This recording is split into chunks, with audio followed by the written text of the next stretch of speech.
androany zany izahay dia napiditra ireo mpiofana ato amin'ny centre de formation en artisanat.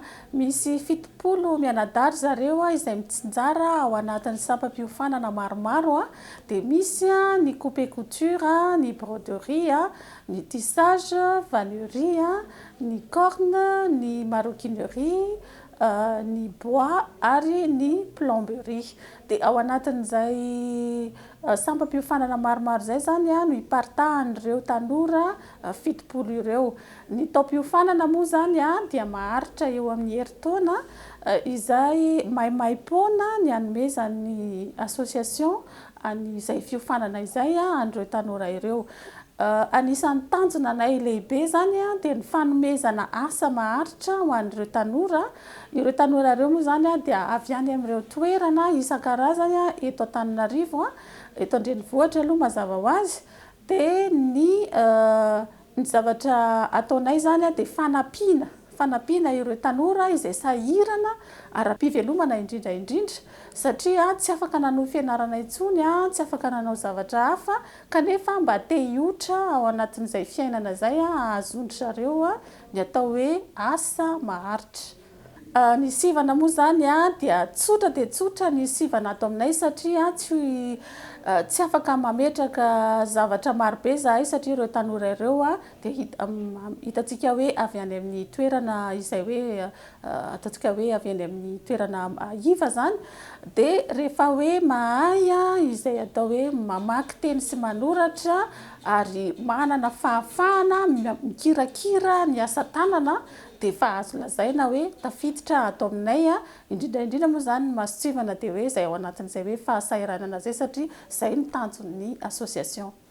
Zahay zany ato anatin'ny fanofanana ankoatran'ireo hoe filière zany hoe sampam-piofanana zany dia misy ny fanomanana ireo tanora ao anatin'ny sehatr'asa izay ho ataondry zareo ao aorian'ny fiofanana.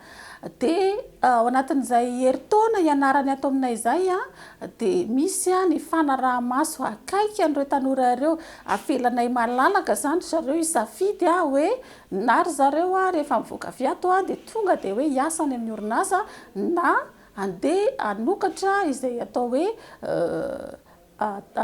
inona zany projet kelindry zareo zany dia anisan'ny fanampiana ataonay ihany koa ny manohana andry zareo hatanterahany an'izay tanjona kelindrizay. Ao aorian'ny fiofanana dia misy ny fanaraha-maso an'ireo tanora ireo mandritra ny roa taona. Ao anatin'ny roa taona zany zahay dia manara-maso an'ireo tanora ireo ary miezaka mametraka azy amin'izay tanjona zay hoe miasa manana asa mampidi vola zany. Ao anatin'izay ihany koa zany dia tsara mazava zany hoe azavaina ao anatin'ilay fiofanana hoe ny enim-bolana voalohany zany zareo dia miofana amin'io resaka asa tanana io manontolo mihitsy. Ny enim-bolana faharoa dia manao stage any amin'ny entreprise sy manao fampiarana aty amin'ny centre. Dia manomana ny fanadinana izay ara-panjakana satria ny centre zany efa manana ny fahazahoan-dalana avy any amin'ny fanjakana zany hamoaka diplôme. Zany hoe mahazo diplôme ara-panjakana zany ny tanora rehetra izay mivoaka avy ato amin'ny centre. Anisan'ny zavatra nataonay ihany koa ny fampianarana ireo tanora ireo amin'ny resaka informatika zany mba ahafahandry zareo hoe manampy ireo fahaizana kely izay miratovin'ny tato mba ahafahany mihoatra ihany koa zany eo amin'ny fiainana zany. Anisan'ny fiofanana atao ato amin'ny centre ihany koa ny resaka animation socioculturelle. Ao anatin'izay zany dia misy ny resaka fiainana ara-tokantrano, ny fanabeazana, ny fanaovana secourisme zany anisany amena ireo tanora ireo ihany koa.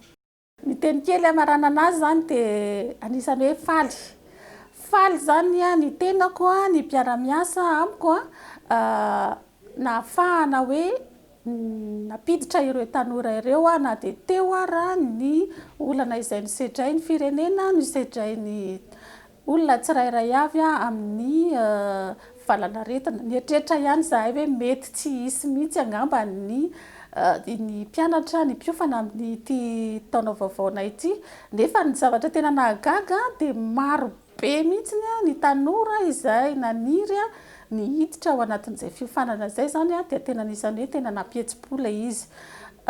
Ny zavatra tiako tenena ankoatr'izay ihany koa dia mety hoe mbola misy ihany ny fepetra tsy maintsy raisina amin'izao fotoana ny valanaretina izao dia miezaka ny centre zany mametraka ireo barrière rehetrarehetra izay azo atao izay moa zany dia mamokatra arovava orona izay omena maimaimpona ny mpianatra atao amin'ny centre izay hoe misolo isaky ny fotoana izay azo hanolona azy satria izahay ihany no manamboatra ilay masika dia afaka mahazo an'izay ny tsirairay zany.